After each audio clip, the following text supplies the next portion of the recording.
안녕하세요. 그동안 잘 지내셨죠? 춥기도 하지만 생각에 따라서는 시원한 겨울이기도 합니다. 우리는 인간이라는 몸으로 살아가는 한 모두가 자존심과 의지를 가지고 살아가죠. 한없이 약하기만 한 것 같다가도 어떤 계기를 통해서 우리의 의지가 발동하면 불가능하다고 생각되었던 것들이 해결되는 것들을 경험하게 되죠. 바로 독립성이 발휘되는 순간에 내 안에서 이렇게 말하곤 합니다. 이거야. 내가 해냈어. 내가 이걸 해냈다고 하며 기뻐합니다. 그런 과정에서 우리의 인간됨은 사실 완벽한 신체나 정신, 그리고 성격을 포함한다면 늘 부족함을 느끼며 살아가죠. 오히려 우러러볼 수 있는 여러 성공한 유인들을 보며 난 언제 저렇게 성공할 수 있나? 하고 생각하게 됩니다. 그런데 우리가 생각하는 모든 것들은 해결될 수 있다는 것이 제 소견이에요. 특히 저의 영상에서는 MBTI 성격의 성향이나 성격장애를 올리고 있는데 우리의 삶을 긍정적으로 생각하는 법을 알려드리고 있어요. 우리의 성격을 조금 더 고치려고 노력하면 삶이 행복하고 즐거운 인생으로 바뀌어질 수 있다고 저는 감히 주장합니다. 이번 영상에서는 우리 모두 겪을 수 있는 성격을 준비했습니다. 바로 의존성 성격이에요. 혹시 주변에서 항상 남의 의견에 의지하거나 혼자 결정을 내리지 못하는 사람을 본 적 있나요? 또는 그런 순간을 경험한 적 있나요?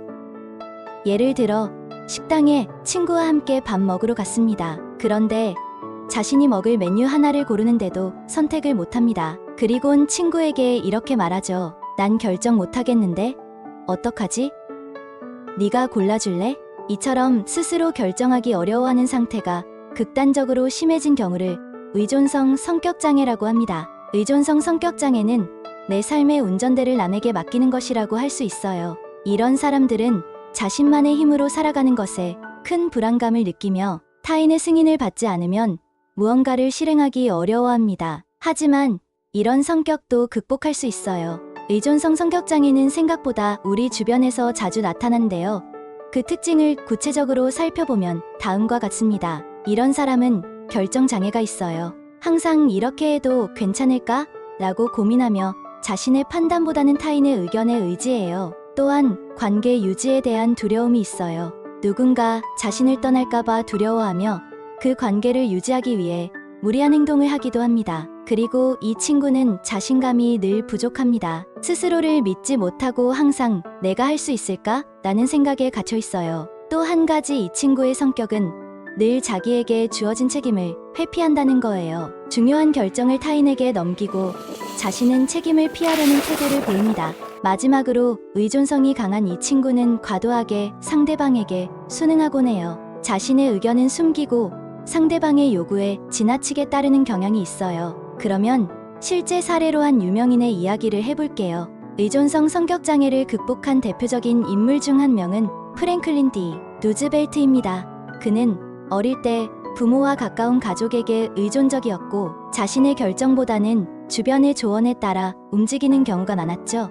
하지만 그는 자신감을 키우기 위해 지속적으로 노력했고 결국 미국 대통령으로서 수많은 중요한 결정을 내려야 하는 자리에 올랐습니다. 또 한 명의 사례는 영국의 유명 배우 엠마 왓슨입니다. 그녀는 해리포터 시리즈로 어린 나이에 세계적인 스타가 되었지만 대중의 시선과 요구에 맞추려는 성향이 강했습니다. 그녀는 이를 극복하기 위해 자기계발과 독립적인 삶을 추구하며 활동의 주도권을 스스로 가지는 훈련을 했어요. 이제는 UN 여성 친선대사로 활동하며 자신의 목소리를 내고 있습니다. 이런 성격 고칠 수 있을까요? 그렇습니다.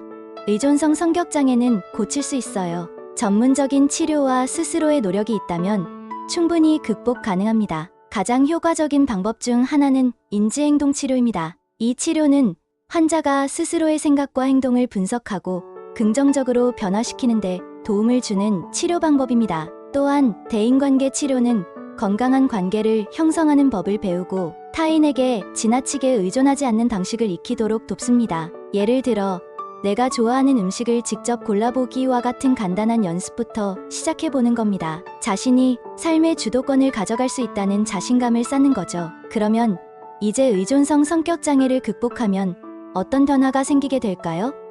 몇 가지 예를 들어볼게요. 첫째로 독립적인 삶을 살게 됩니다. 더 이상 다른 사람에게 의존하지 않고 자신만의 선택을 할 수 있게 됩니다. 두 번째, 자신감을 회복하게 됩니다. 내가 할 수 있을까?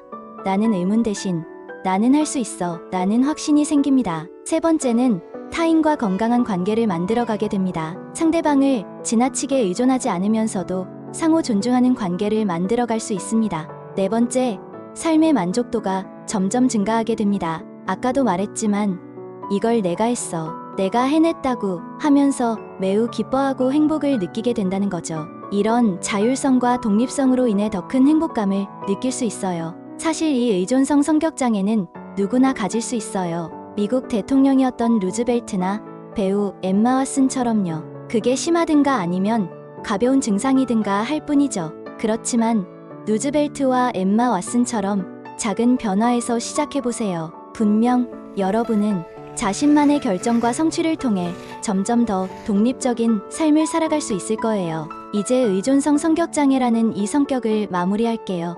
마지막 부탁은 스스로의 삶을 주도하라는 겁니다. 의존성 성격장애는 누구나 겪을 수 있지만 누구나 극복할 수도 있습니다. 타인의 의견과 도움을 지나치게 의지하지 않고 스스로 선택하는 삶을 시작해보는 겁니다. 작은 성공을 경험하면 좀 더 큰 변화를 만들어가고 또 더 큰 변화를 만들어가게 되고, 이 조그만 변화에서부터 점점 더 큰 변화는 시도하는 모든 것에서 성취감과 행복을 경험할 수 있습니다. 지금 이 순간부터 여러분도 여러분의 삶을 주도적으로 만들어 보세요. 응원할게요. 우리 모두는 세상에서 혼자 행복할 수 없습니다. 함께 만들어가는 세상에서 행복한 삶이 있는 거예요. 그런 사회를 만들어가는 여러분께 박수를 보내드리며 다음에 또 뵐게요. 늘 건강하고 행복하길 바라며 안녕.